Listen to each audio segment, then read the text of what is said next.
Amigos, ¿cómo están? Bienvenidos a Ágora Municipal, este programa de difusión cultural que tenemos Nicolás Romero para el mundo, ahora con un invitado de lujo porque es uno, sin duda, uno de los mejores escritores de este municipio, con alcance, no sabemos hasta dónde llegue su carrera, pero yo le auguro un muy buen futuro como escritor. Es David Gómez, para sus amigos Dago. Me precio de contarme entre sus cuates, ¿verdad, Dago? Sí, claro. Bienvenido. Estás en la lista. Acá.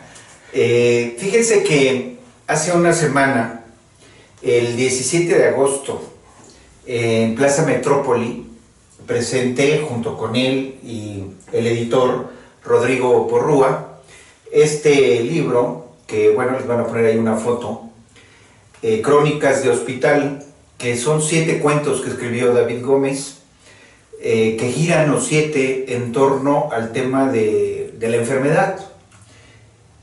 Todos los cuentos se desprenden del primero. Se encontraron todos los personajes en un cuarto de hospital y luego vemos sus historias. Pero antes de platicar del libro en sí, Dago, yo quiero platicar de ti, que nos cuentes a todos, primero bienvenido, en segundo lugar, bueno, que nos cuentes de ti mismo, cómo iniciaste tu periplo en la literatura, qué fue lo que te motivó a convertirte en escritor. Cuéntanos. Bien, Alex. Pues mira, gracias, ¿no?, por la presentación. No sé si esta parte que decías de tal vez el mejor escritor de Nicolás Romero, no lo sé. Eso puede ser bueno o malo, ¿no? No dije el mejor, dije uno de los mejores. Ah, bueno, por eso dije tal vez. Calma. Pero a lo que voy es que no sé si sea, qué tan bueno sea eso, porque pues creo que sí nos hace falta trabajar mucho eso a los colegas, ¿no? Entonces, la idea es que haya muchos que estemos en esa búsqueda de mejorarnos cada vez en este rollo. Agradezco el espacio. Y pues bueno, a tu pregunta de cómo fue esta parte, cómo llegué a esto, pues mira, yo no tenía la menor idea de lo que quería hacer de chavo, ¿no? Curiosamente, ¿no? Entiendo que mucha gente sueña con ser cosas. yo no sabía qué iba a hacer, pero lo preocupante es que llegué a una edad adolescente y tampoco sabía, ¿no? Es decir... Y a esta edad tampoco sabes. Bueno, sí, exactamente, amigo, todavía no sé qué voy a hacer en mi vida. Sí, no tenía muy claro, no había una claridad. Digo, en mi casa, pues es una casa con una familia, digamos, normal del Estado de México. Mi papá, pues, un maestro tornero, mi mamá ama de casa. Yo nunca tuve una formación artística y cultural, o una influencia, mejor dicho, artística y cultural. Había libros en la casa, pero no teníamos como pues sí, la cultura de leerlos como tal, ¿no? O sea, vamos a leer y todo. Yo realmente nunca leí de chavo. Nunca tuve un acercamiento a la literatura, más que en la escuela, y un acercamiento forzado, ¿no? De estos programas creo que mal manejados hacia estos acercamientos a las artes en general. Entonces, pues mi vida transcurrió así, como cualquier chavo jugaba, iba a la escuela, no me gustaba ir a la escuela. Pero empecé a descubrir esta parte de la literatura, esta parte de acercamiento primera hacia la poesía. Fue mi primer acercamiento. Y creo que tiene que ver con una necesidad del entendimiento de mi realidad, ¿no? Es decir, bueno, es evidente que yo tengo una condición física por una enfermedad que me dio desde los 13 años, y eso trastocó todas mis realidades, ¿no?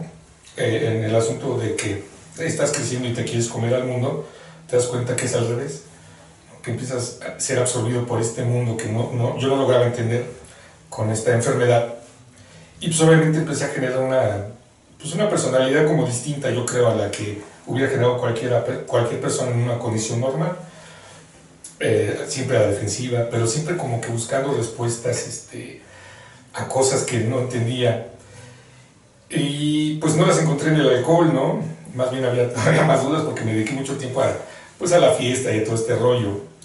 Pero hubo un detonante que creo que nos pasa a muchos, amoroso, en donde todo ese dolor que yo traía, que lo puedo decir así abiertamente, emocional, todos estos trastornos internos, se sumaron a un dolor amoroso y fue algo difícil de contener, ¿no? Entonces sí tenía que tener como una válvula de escape y empecé a escribir de manera, pues yo creo que instintiva, ¿no? Empecé como a descargar y a hacer catarsis, entonces me di cuenta que esto pues, me hacía sentir bien en un principio. Y al releerlo decía, órale, esto no está tan mal, ¿no? Y empecé a entrarle por ese lado, antes que por la lectura. Fui construyéndome este hábito y pues cuando me di cuenta tenía como un compendio de cosas que bueno, pues no tenía yo la menor idea de autocriticarme en si eran buenos o malos, pero para mí yo intuía que podrían valer la pena, pero también intuía que no era nada más eso, que tenía que realmente como que trabajar. Entonces ahí empecé a contactar o a tener como la fortuna de tener gente alrededor que me empezara a prestar libros, porque empezó a hacerse un tema necesario para mí esta búsqueda, ¿no? Sí. Y hubo primos que ya más grandes que yo que me compartieron muchos libros, y me empecé a dar cuenta que esto tiene que ver con juntarte y buscarlo tú, ¿no? Entonces ya empecé en esa búsqueda, empecé a leer pues poesía, empecé a leer novela, cuento, y fue un mundo que me empezó a gustar porque más allá de absorberme de mi realidad, empezaba yo a entenderla desde otros puntos. Es decir, también a contarme otras historias que aligeraran esa pesadumbre, ¿no? Que yo venía arrastrando y venía alimentando pues, en unos hábitos que no me convenían mucho. Entonces este tipo de hábitos me empezó a gustar también mucho. Empecé a adentrarme a la lectura, a leer, a buscar, a ir a bibliotecas. En mi vida había una biblioteca. Como a interesarme también en esta otra parte y descubrí que era algo que me gustaba, que me hacía sentir muy bien. Entonces, pues ya fue como que empecé sin darme cuenta, a hacer un taller yo solo, ¿no? A practicar esto de mi lectura y corregirla, mostrársela a la gente, decirme, no, pues mira, esto no sirve, pero como que seguir en esta situación en este empeño como para escribir y lograr como plasmar lo que yo veía en los libros con poetas, ¿no? Sí. O sea, como empezar a identificar, oye, a mí me gustaría decirlo de esa manera. Bueno, en mi propia estilo, en mi propia voz, pero como llegar a conmoverme con este tipo de cosas, ¿no? Y entonces creo que esa fue la parte que me empezó a agradar mucho y a adentrarme y yo diría que hasta apasionar. Porque ya cuando empecé a tener unos logros en cuanto a la poesía propios, que yo decía, wow, te me hace sentir muy bien, pues es algo como único en ese momento, ¿no? Tú lo has de saber cuando escribes algo, porque también escribes, ¿no? Te das cuenta que estás llegando a un lugar donde te sientes bien, a un logro, ¿no? Personal. Ya como lo tome la gente es distinto, el principio está ahí. Entonces eso me hizo como empezar a seguir digamos que este cauce, y me publicaron mi primer poema en una revista que había antes con un amigo, Pedro Rueda, que ha estado aquí también contigo, que también tenía su proyecto, nomás padre es una revista de difusión y todo. Entonces empecé como a sentir esta parte de, oye, pues está padre, ya me publicaron, voy a seguirle, pero siempre en ese asunto como de estar como en la búsqueda y mejorando, no conformarme, pues, ya me publicaron, pues ya soy un poeta. No, de hecho no me he considerado nunca un poeta como tal, ¿no? Es muy interesante tu historia, Dago, porque lo que entiendo es que tu vocación literaria nació a partir de tu enfermedad. Yo creo que sí. Sí, definitivamente sí. Eso es muy interesante. Fíjate, debes saber que William Burroughs dijo alguna vez que el lenguaje era un virus. Entonces, eso nos remite a que la conciencia misma es una enfermedad, desde un punto de vista irónico. Claro, sí, sí. Pero es muy interesante porque la condición del ser humano, no sé si estás de acuerdo conmigo, es como un poco enferma. Es decir, nos salimos del mundo natural, somos exiliados del paraíso, ya sea por la metáfora bíblica o por la realidad que quizá empezó a construirse desde que empezaron las primeras voces articuladas. Surge la conciencia, nos empezamos a vestir, empezamos a ir al baño, prohibimos el incesto, el asesinato, surge la conciencia moral, surge el arte y la literatura, pero todo eso es una anomalía dentro de la naturaleza. Esa anomalía la llamamos cultura. Y también, como dices, se puede ver como esa enfermedad, ¿no? Es algo enfermo, somos como las criaturas enfermas en el planeta. Sí, de facto, pero te digo, al final de cuentas, lo más interesante es cómo interpretas o reinterpretas tus realidades. Claro. Que es a mí lo que me resulta como todavía un misterio. Estas realidades, y cada uno como individuo pues tiene que crear sus códigos, ¿no? Sí. Muchas veces creo que ahí es donde radica el asunto de la cultura y el arte, que creo que son como, podrían ser también estas autovacunas. Ajá. Para el individuo, ¿no? Ya que la condición humana tiene algo de enfermo, por eso necesitamos vacunarnos constantemente en contra de nosotros mismos, o para sanarnos a nosotros mismos en la medida de lo posible. Claro. ¿No? Porque pues desde el psicoanálisis, por ejemplo, se determina que todos somos neuróticos, de una manera o de otra. Sí. Entonces ya somos enfermos crónicos todos. Sí. El asunto es cómo aprendemos a vivir con esa enfermedad. Ese es el punto, ¿no? Que eso tú lo tienes de una manera más radical. Sí, obviamente es más evidente. Claro. ¿No? Aquí la evidencia es esta. Y te digo, justamente en este asunto de cómo entender las realidades, esta codificación me llevó en mi caso, a la poesía, como tal, que es el género que a mí más me apasiona. ¿A qué poetas recurriste al principio? Pues fíjate que fue algo básico. Así, la primera gente que leí fue a José Emilio Pacheco, en un libro que se llama Fin de siglo. Me lo prestó un primo. Me gustó mucho, ¿no? Me gustó mucho esta parte de José Emilio en la poesía. Y después le entré a Jaime Sabines, ¿no? Que es así como muy conocido todo, muy popular. Sí, muy popular, pero creo que es muy bueno. Tiene una valía muy grande poética. Que José Emilio Pacheco, por ejemplo, sostenía que en poesía lo que no era excelente era deplorable. Era muy exigente. Sí, bueno, Pacheco siempre se manejó en esos... Y digamos, yo creo que tiene sentido ser riguroso, ¿no? No, sí, totalmente. Por algo fue tan prolífico en todos sus quehaceres. Y al mismo tiempo es como muy sencillo. Es que es el punto, o sea, justamente hablábamos fuera de cámara, lograr esta sencillez.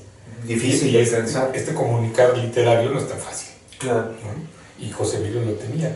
Y me gustó mucho, por ejemplo, la entrada con Sabines, porque por la autenticidad, ¿no? Y sí, el sentimiento, pero un sentimiento no llevado a cuestiones pues dramáticas o sentimentalismos baratos, ¿no? Sino sí muy equilibrado en su poesía. Lo que yo alcanzaba a ver, obviamente, como lector primerizo de poesía, ¿no? Que además en Sabines la palabra siempre es asombrosa de alguna manera. Sí. Mete un adjetivo que rompe el esquema normal y como que parece abrir nuevos ámbitos, espacios para la experiencia, ¿no? Sí. Es, en ese sentido, como muy libertario. Es muy libertario y te digo, y es creo que muy sensato en sus palabras. Yo me acuerdo que Roberto Bolaño decía, pues ya con un Sabines basta, ¿no? Ajá. Pero no porque fuera malo, sino ya no se puede hacer nada más de lo que hizo él en ese sentido. Okay. De conectar con la gente así. O sea, hay otros caminos. Él ya exploró ese. Al menos yo lo tomé así. Y sí creo que basta, y basta y es suficiente como para iniciarte. Muy bien. ¿No? Dago, es un gusto que estés aquí, pero tenemos que ir a corte y regresamos. No se vayan, amigos, está muy buena la conversación con David Gómez. Desde hace 40 años, el Instituto Pedagógico Lázaro Cárdenas ofrece preescolar, primaria, secundaria y bachillerato. Contamos con amplios horarios, escuela para madres, atención personalizada a los alumnos con grupos poco numerosos, talleres extraescolares de inglés, música y computación, entre otros. Todo agosto, 50% de descuento en inscripción. ¡Inscríbete ya! Nos encontramos ubicados en la avenida principal número 183, en La Colmena Centro, a un costado del Deportivo. Amigos, estamos de regreso en Ágora Municipal con David Gómez, alias Dago, platicando de su libro de cuentos, Crónicas de Hospital, que aquí está, que lo publicó Rodrigo Porrúa, pero también de su formación literaria. Nos contabas, Dago, que a partir de que se manifiesta tu enfermedad a los 13 años, que te ha dejado como en una parálisis, ¿cómo la llamas? Parcial, ¿cómo se llama? Bueno, no sé si tengo un nombre técnico, pero pues es una limitación física después. Claro. Te va limitando físicamente, ¿no? Los movimientos. A grado que dejé de caminar 3 años. Dejaste de caminar. ¿Hay dolor? Sí, una característica principal es el dolor. Ajá. O sea, el dolor te acompaña todo el tiempo y hay que saber lidiar con él. Es decir, yo tengo que tomar medicamentos diario para el dolor. Entonces, creo que esa es una de las partes más... Porque es como de origen reumático, sí. Platicabas atrás de cámaras. Es de origen reumático, se llama espondilitis anquilosante. Digo, si te vas a enfermar, que sea con estilo, ¿no? Claro, el nombre está chidísimo, sobre todo lo de anquilosante. Sí. Sí, eso de estar anquilosado, pero con estilo. Con estilo. Muy bien, Dago. No, pues sí, te va limitando. Claro. Es crónico degenerativa, entonces, obviamente, de venir con la enfermedad, pues me ha ido moldeando también en muchos sentidos, ¿no? Sí. O emocionales, personales, no, enfrentarlo, porque muy bien dijiste, justo cuando te quieres comer el mundo a los 13 años, empieza la adolescencia, el mundo te come a ti, lo dijiste. Sí. Me recordó, fíjate, esa frase a Kafka, que decía Kafka en un aforismo: en la lucha entre tú y el mundo, únete al mundo. Sí, está bueno, ¿no? Sí, pues sí. Aquí es: en la lucha entre tú y la enfermedad, únete a la enfermedad. Únete a la enfermedad. Sí, y fíjate, empecé como a reconciliarme con esta misma enfermedad. Fíjate que tengo varios poemas hacia la enfermedad, no tan abiertos. Uno se llama Eclipse, el metamerismo, y sí empecé como a hacer esta catarsis, porque para mí era necesario. Claro. Hay gente que dirá, no, pues no está chido, ¿verdad? La literatura, la poesía. Al final es un ejercicio muy personal, ¿no? Tengo mucho material ahí que derivó de esto, no sé si algún día lo publiqué, y con qué sentido lo haría, tal vez necesito preguntármelo bien. Pero fíjate que revisándolo es material que está bien hecho, ¿no? Pero digo, es muy, muy personal. Claro. Fíjate, hay un debate en la literatura, o desde mi punto de vista, que es ya antiguo, pero que continúa a la fecha. Hay quienes hablan actualmente de que tiene sentido escribir solo por el hecho de escribir mismo, es decir, son los que defienden el arte por el arte de una manera extrema en la literatura, que el único tema de la literatura válido para esas personas es la literatura misma, no hay nada más, ¿no? Había una poeta por ahí que pues de alguna manera forma parte del mainstream mexicano, que decía: leo muchos textos, críticas literarias, pero en ellas no aparece la literatura. Y de repente yo dije, bueno, a lo mejor en la presentación que yo hice de tu libro, si lo pienso, quizás no aparezca en los términos como ella quisiera la literatura. Ese es el punto, ¿no? Pero está implícita, desde que tenemos un ejercicio pulido del lenguaje de una manera o de la otra. Claro. Estamos hablando de un ejercicio literario, bien logrado o mal logrado, pero está el ejercicio. Sí, eso ya es otra cosa. Y en todo caso, siempre hay literatura en los textos. La cosa aquí es si es importante el tema o no. ¿Me explico? Sí. Otro amigo me decía, no, a mí lo que me importa es el lenguaje, no los temas. Ya como que están más allá de lo humano, vuelan en un parnaso en el que todos los temas humanos son anacrónicos, no son importantes. Lo único importante es la literatura en sí misma, el arte en sí mismo. Pero ¿qué opinión tienes tú de eso? Yo diría, ¿pero qué cargos entonces es la literatura? ¿No? O sea, plantearía desde ese punto. Claro. Quererlo llevar a estos términos, esos parnazos, se me hace muy chafa a mí. Porque el principio básico es, te digo, un área de posibilidad de comunicación para mí. Ya. Y de entendimiento propio. Yo lo asumo así, me asumo así, y me he basado en esta corriente. Entonces, si tú empiezas como a limitar, ¿no? Estas situaciones de que sí es o no es, creo que estás pues atentando justamente contra la misma literatura. Claro. Lo que tú decías, si es bueno o malo, también es bien subjetivo. Obviamente se identifica cuando hay un trabajo, cuando hay un rigor, Pero aquí hay algo bien importante, Alex. Por ejemplo, en este libro, en los libros que he sacado, yo soy consciente de que la primera parte es mi parte creativa, la muy individual, ¿no? Mi ejercicio como artista, si le quieres llamar así, creativamente, apoyado con cuestiones tallerísticas y todo lo que pueda devenir, ¿no? Atrás de ello.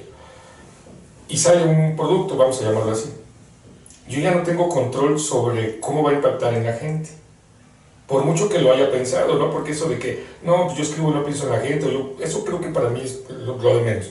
Lo más importante es el ejercicio como tal, la actividad, la acción de crear. Cuando llega la gente, por ejemplo, a ti como lector, tiene como mucho que ver tu circunstancia.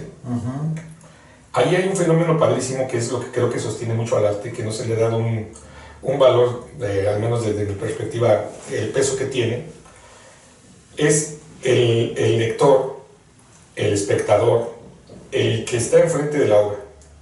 Ya no el autor, y ya incluso no la misma obra.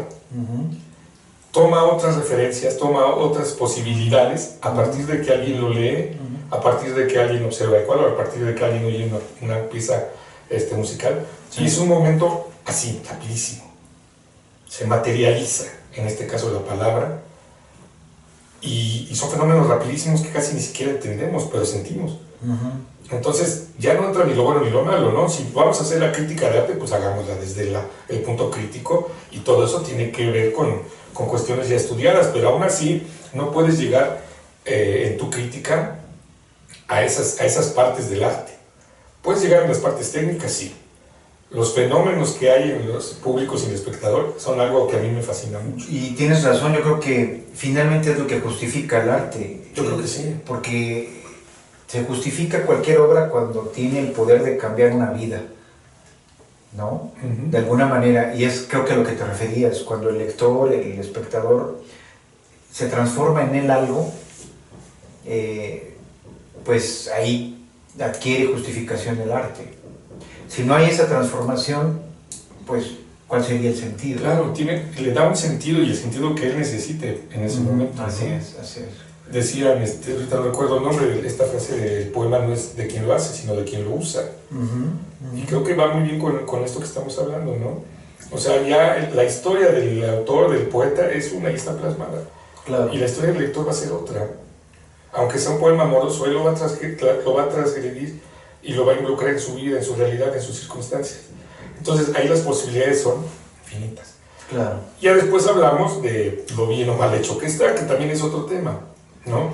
Por supuesto, y de la legitimación que va adquiriendo una obra o un autor, eso a mí me parece muy interesante. Sí. Y tiene también una repercusión enorme, porque creo que se da con las obras lo que en psicología llamamos el fenómeno de transferencia. Es decir, el paciente deposita en el terapeuta cierta afectividad, cierto afecto, y gracias a ese afecto, que muchas veces es inconsciente, que es también credibilidad, el terapeuta puede influir en el paciente. Es decir, no hay terapia propiamente dicha si no hay transferencia. Entonces se podría decir lo mismo del arte. Sí, si no hay transferencia, términos, claro. Pero entonces es muy fácil que haya fenómenos de transferencia con un autor reconocido. Sí, claro. Entonces, de entrada ya como que dices, yo estoy mal si es que no logro disfrutar a Shakespeare, ¿no? O no logro disfrutar a James Joyce. Y entonces ya son autores como cumbre de la literatura, y esos ya tienen como que el fenómeno de transferencia garantizado. Sí, ¿no? Sí. De hecho, son famosos y mucha gente no los ha leído. No, y pasa, claro, por supuesto. O pasa de autores, por ejemplo, a mí me parece muy claro, y yo creo que a muchos, que Carlos Monsiváis, por un ejemplo mexicano, no tan antiguo, empezó, digamos que fue de arriba hacia abajo. En sus últimos años, sus últimas obras, tienen menos solidez verbal en el lenguaje, en su ironía, en todo, que las primeras. Las primeras se nota esa lucidez, ¿no? Como fue decayendo, porque también él le fue como ablandando el rigor, ¿no? Y entonces era Monsiváis y lo que decía era aplaudido. Sí, era aunque ya no, a veces ni fuera inteligible, ¿no? Porque a veces era tan rebuscado. Aplaudido y incluso incuestionable, ¿no? Incuestionable, de alguna manera, ¿no? Entonces ya ahí el prestigio de los autores. De refresco. Salud. Saludos amigos, estamos celebrando la amistad, además de la literatura. Sí. Pero Dago, qué bueno que me interrumpiste porque yo me estaba echando un choro. De hecho, por eso lo hice, no tenía sed. Lo dijimos que si él se volaba o yo me volaba, íbamos a controlarnos de esta manera. Con un trago. Fue muy buena. Nos decías, Dago, que empezaste con la poesía, empezaste a escribir poemas, un primer libro de poemas, y luego te brincas en la narrativa con este libro de cuentos. Sí, pues mira, ya ¿Cómo fue ese eso, brinco? pues creo que era como algo ya que tenía que ser, que yo venía también esta necesidad. Porque bueno, la poesía, como dices, sí, saqué un primer libro de manera independiente, un poemario. Lo leo a la fecha y digo, pues está bastante irregular, pero pues sí le tengo mucha estima porque es el primero. Y soy muy dado a autocriticarme, ¿no? Justamente que como parte de este rigor, ¿no? De no conformarme. Y he llegado a encontrar material como muy bueno para retomar después, ahí en el Sí es Sabido. Pero fue un ejercicio muy padre de aventurarme justamente, ¿no? Y aventurarme en todos sentidos, porque yo después de que retomé mi vida, por decirlo así, prácticamente 3 años de estar en el anonimato total, vivía en mi cuarto. De hecho hay un cuento que habla de ello. Salí como que retomé y empecé pues a vivir la vida normal, ¿no? Por decirlo así. Entonces hice una carrera, estudié la carrera de artes gráficas y ahí aprendí pues, todos esos procesos de producción. Entonces dije, ya sé cómo se hace un libro y tengo un libro para hacer, entonces lo hice de manera independiente, ¿no? Yo generé toda la parte editorial, toda la parte de producción y todo este rollo, y lo hice. Entonces eso fue también algo muy padre y me aventuré, me arriesgué y me fue muy bien, ¿no? El libro pues por ahí sigue, pero pues yo decía, híjole, no falta más, ¿no? Aquí hay mucho por trabajar, todavía quiero llegar a puntos de poesía para mí como la concibo, ¿no? Entonces me he dedicado a hacer proyectos poéticos y todo este rollo, no he publicado más poesía, pero tenía en todo periplo, como dices, de la enfermedad y anotaciones, ¿no? O sea, por instinto anotaba ciertas cosas y muchas también en la memoria, ¿no? Que me fueron marcando, porque estar en hospital es un rollo muy fuerte, muy particular. La perspectiva de la vida es, muy distinta, y a mí siempre me interesaba todo este rollo, ¿no? Lo veía desde esa óptica. Entonces, pues llegó un momento en que dije, ¿qué voy a hacer con todo este material? No sabía hacer muy bien, no sabía si hacerlo poesía, que para mí era como muy difícil, porque dije, bueno, eso ya lo ha hecho mucha gente también, y no quiero como que sea algo, pues todo el tiempo hacia lo mismo, ¿no? O sea, ya quiero también como otro tipo de ejercicios con este material. Entonces, ahí brincaste a la narrativa. Brinqué a la narrativa, pero estuve leyendo un libro que se llama Fallaste Corazón, de Germán Dehesa, que me pareció una genialidad. Me la pasé súper bien leyendo a Germán Dehesa de ese libro. Y me empezó como a entrar ese gusanito, ¿no? Dije, ¿por qué él hace como esta narrativa desde que está en el hospital por un infarto? Pero se llama Fallaste Corazón. Ya.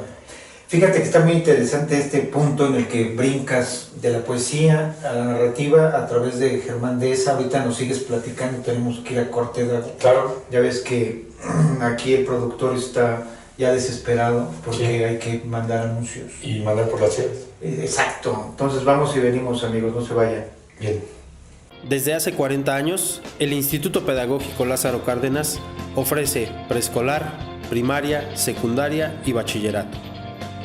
Contamos con amplios horarios, escuela para madres, atención personalizada a los alumnos con grupos poco numerosos, talleres extraescolares de inglés, música y computación, entre otros. Todo agosto, 50% de descuento en inscripción. ¡Inscríbete ya! Nos encontramos ubicados en la avenida principal número 183, en La Colmena Centro, a un costado del Deportivo. Estamos de regreso, amigos, en Ágora Municipal con David Gómez, autor de Crónicas de Hospital y también un libro de poemas, escritor a partir de tu enfermedad, Una te convertiste en circunstancia de escritor, vida, vamos a de la ponerlo así. circunstancia, una respuesta, hiciste de la necesidad virtud. Y empezaste a hacer literatura, primero a través de la poesía, te brincas a la narrativa. Nos estabas platicando cómo fue ese proceso. Sí, te decía que tenía algunas cuestiones documentadas y este contacto con el libro de Germán Deza me empezó como a desarrollar esta parte, ¿no? de probar otros géneros que no fuera la poesía. ¿En ese libro de esa habla de la enfermedad o algo? Sí, lo plantea desde que está en el hospital, te digo, por un infarto que sufrió. Ajá. Y desde ahí empiezan a narrar algunas cosas y hace un compendio de escritos que él tenía, creo que en el diario Reforma. Sí, Y lo sí, que era muy comprendía. simpático. Sí, a mí me pareció muy bueno, ¿no? Muy divertido como está platicando. Sí, así sin contigo, duda, ¿no? sin duda. Entonces, se me empezó como a meter esta idea, pero no había, digamos, cuajado así la gelatina.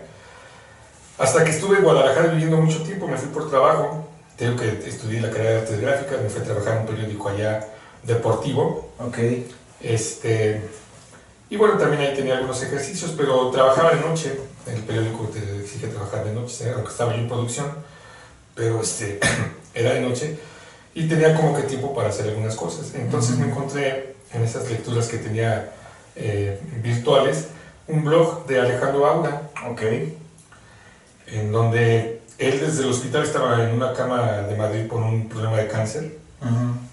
Tenía su blog y diario escribía, ¿no? Escribía poemas, escribía algunos textos y todo. Entonces pues me empezó a interesar este asunto, toda la visión que le daba y cómo desde el hospital ejercía todavía esta parte, ¿no? Y tenía pues estas ganas todavía de comunicarse de esta manera y lo hacía muy bien desde mi punto de vista. Creo que ahí fue cuando dije, bueno, yo tengo material para hacer algo con él. No lo voy a hacer poesía porque, te digo, se me hacía un poco complicado y tampoco quería como nada más recargarme poéticamente en esas cosas, ¿no? En esos temas.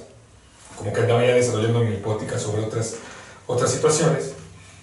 Y fue que empecé a ganar, dije, bueno, voy a hacer como una especie de crónicas con esto, ¿no? Y empecé pues, sí, a meterme un poco más al asunto y a desarrollarlas de esa manera. El primer cuento que salió, lo hice ahí en Guadalajara, es el que abre el libro, que es el sector 3, se llama sector 3. Y ahí voy narrando justamente, el personaje va narrando cómo es que llega, en qué circunstancias, y cómo empieza a darse cuenta de la vida de un hospital, ¿no? Y cómo se da cuenta que lo está compartiendo con otros individuos, 3 individuos. Claro. De ahí nacen ya, lo dejé así. Digamos que partes de una experiencia personal, pero a partir de esa experiencia creas personajes. Exactamente. Les das vida a los personajes. Sí, exactamente. Sí, Y cada personaje tiene su cuento. Claro, cada tiene su historia aparte. Uh-huh. Pero esto lo trabajé mucho después. Okay. O sea, las crónicas empezaron como esta parte de ir narrando tal día, tal día, tal día.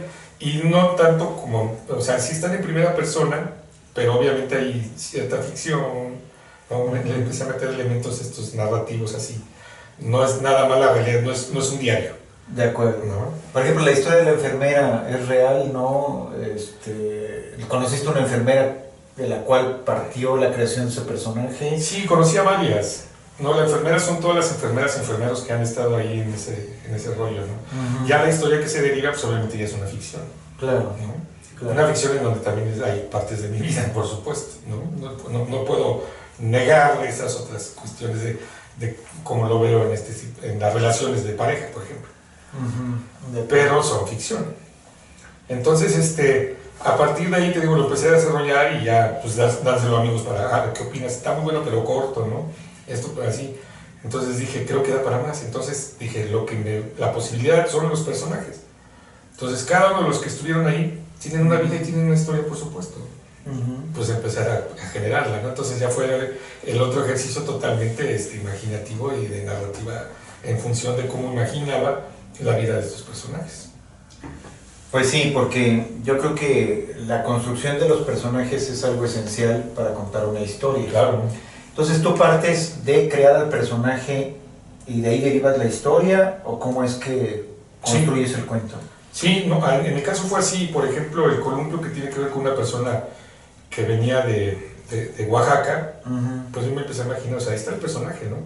¿Cómo es su vida? antes de estar en el hospital, pues seguramente era una persona que vivía en la sierra, ¿no? Que tiene un estilo de vida muy distinto al que tenemos nosotros.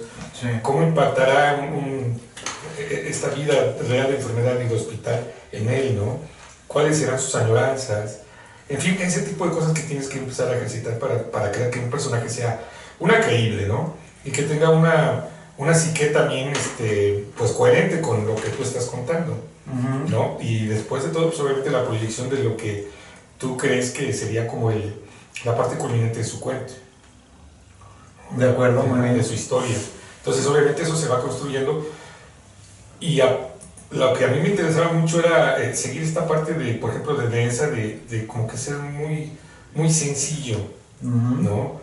O, por ejemplo, alguien que me ha influenciado mucho es Ibargüengoitia, que me parece genial, o sea, siempre que lo leo, es un cuate que le entiendo, me divierte muchísimo por el humor que tiene, por ese sarcasmo, pero es muy profundo también las cosas que dice. O sea, no deja de criticar cosas, ¿no? Y no es intrincado necesariamente. Entonces, digo, si lo puedo decir así, si son gente que como que han sido modelo, como para yo intentar también este tipo de narrativa, ¿no? Porque lo que más me interesaba sí era como comunicar, ¿no? Y como que la gente no dejara el cuento a la mitad. Espero que suceda, apenas van empezando las crónicas, ¿no? Echándose a andar, pero alguna gente me ha dicho, oye, sí, sabes que sí, pues está padre, me la estoy pasando re bien. Y hay momentos de claroscuros, ¿no? Porque obviamente, hablando de un hospital, hay drama, hay momentos fuertes. Claro. Pero yo no quería centrar toda la situación narrativa en ese punto. Entonces, por eso intento tener algo de humor, sin exagerarlo, sarcasmos y situaciones que no sean necesariamente el drama de estoy sufriendo, Claro. sino darle esta perspectiva, que es la perspectiva que tengo yo mismo de la vida. Claro. Es decir, reírme hasta de mi enfermedad, ¿no? Entonces, pues bueno, lo que te decía, ya la gente lo evaluará y lo disfrutará o no, dependiendo también de sus circunstancias. Lo interesante es que todos tenemos historias de hospital. Sin duda. Todos tenemos historias de hospital. Hemos ido a visitar a parientes o hemos estado en nuestro hospital. En fin, hay una cercanía que no queramos con los hospitales, ¿no? Entonces, creo que por eso puede conectar con mucha gente en ese sentido. Escuchándote y habiéndote leído, me queda claro que la literatura como tú la ejerces es una suerte de expresión personal depurada y que esa depuración gira en torno en el caso de la narrativa, la construcción de personajes en los que te desdoblas tú mismo y luego acabas creando una historia que ya de alguna manera cobra autonomía de tu propia vida, ¿no? Sí, o desde mi percepción más bien también de la vida, ¿no? Sí, porque hay personajes que no tienen mucho que ver conmigo, pero sí tienen mucho que ver con mi forma de pensar en algunas cuestiones. Por ejemplo. La gente que vive en la sierra. Ajá. Salud. Gracias. Yo sí. Yo también. Con permiso. Para la salud. Gente que no tiene que ver propiamente conmigo, como la gente que vive en los pueblos, ¿no? Ajá. O hay una persona que llega de Michoacán, en lo que se llama El Parque, Ajá. que empieza a interactuar con un personaje que es tiene una especie de autismo. Entonces ahí ya no soy yo propiamente desdoblado, pero sí es una forma de ver y tener contacto con gente con autismo, por ejemplo. Okay. ¿Me explicó? Y como yo lo percibo esa situación. Y que de repente en algún momento ahí hay un fragmento poético en el que registras como si la totalidad pudiera residir de pronto en un globo, claro, o en un parque, que es como una suerte de visión poética.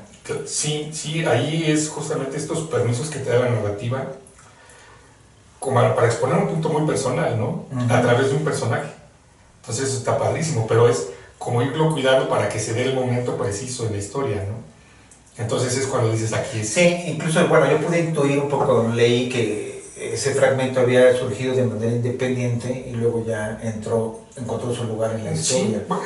Sí, no un fragmento como tal, pero es una idea. Okay, como claro. Una idea de la vida, pues. Por supuesto. Una ideología Uh-huh. que se vuelve en ese momento parte del texto, y es un momento ideal para hacerlo, para mí, o sea, lo encuentro ahí, porque creo que el narrador va tomando estas partes, ¿no? Tanto imaginativas como ideológicas, como de realidad y ficción, como para irlo construyendo. Entonces a mí eso me pareció, al menos en este ejercicio de la narrativa, pues algo muy, muy interesante. Pero bueno, al final ahí están las crónicas, digo, cada quien tendrá su claro, opinión. pero fíjate ahí, en tu poesía, en lo que he llegado a leer, hay de pronto como una parte filosófica, ¿no? Cierta perplejidad metafísica que recreas en la poética. ¿Cómo lo vives eso en la narrativa? Pues lo vivo sin tantos cuestionamientos. Es decir, es un poco más libre, más fluido, como que me encuentro las resoluciones más fáciles ahí en la narrativa. No quiere decir que sea más fácil, pero sí son dos dinámicas distintas.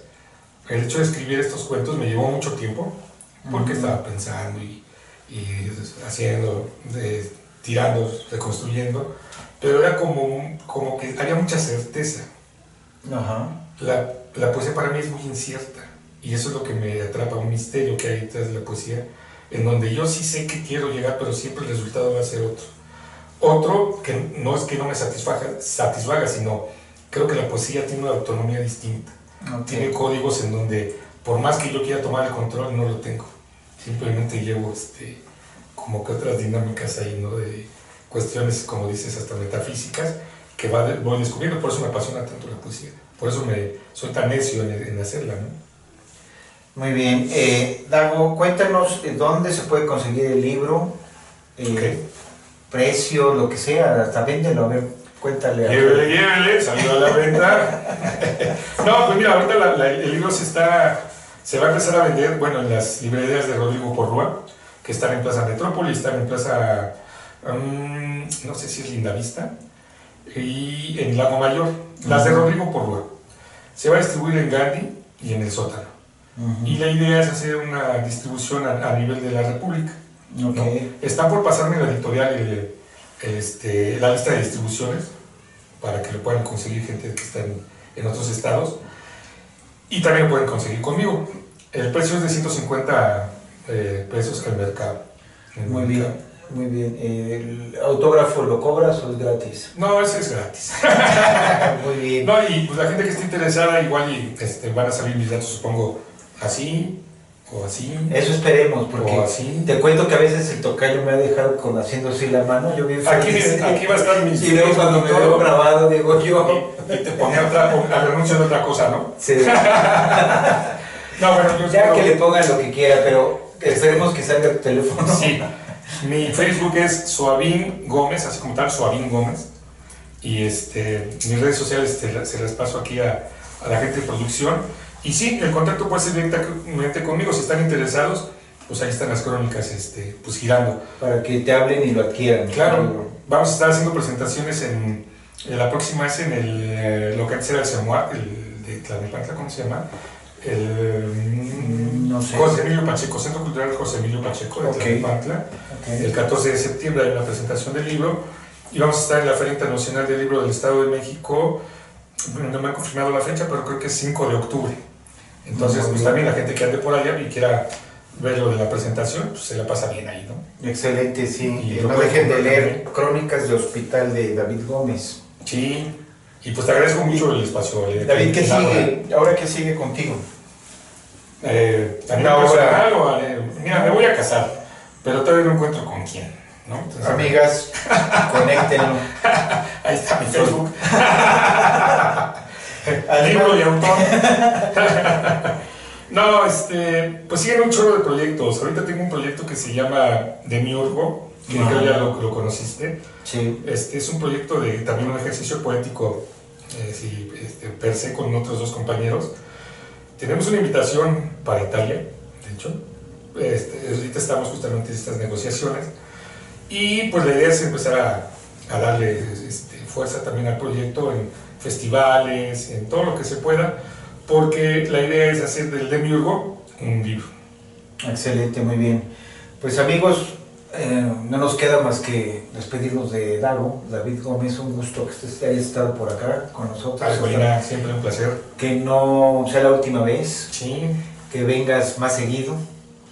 Y pues amigos, no se pierdan esa obra Crónicas de Hospital, cómprenla, apoyen a un autor local que es David Gómez. Hasta la próxima, cuídense. Hasta luego.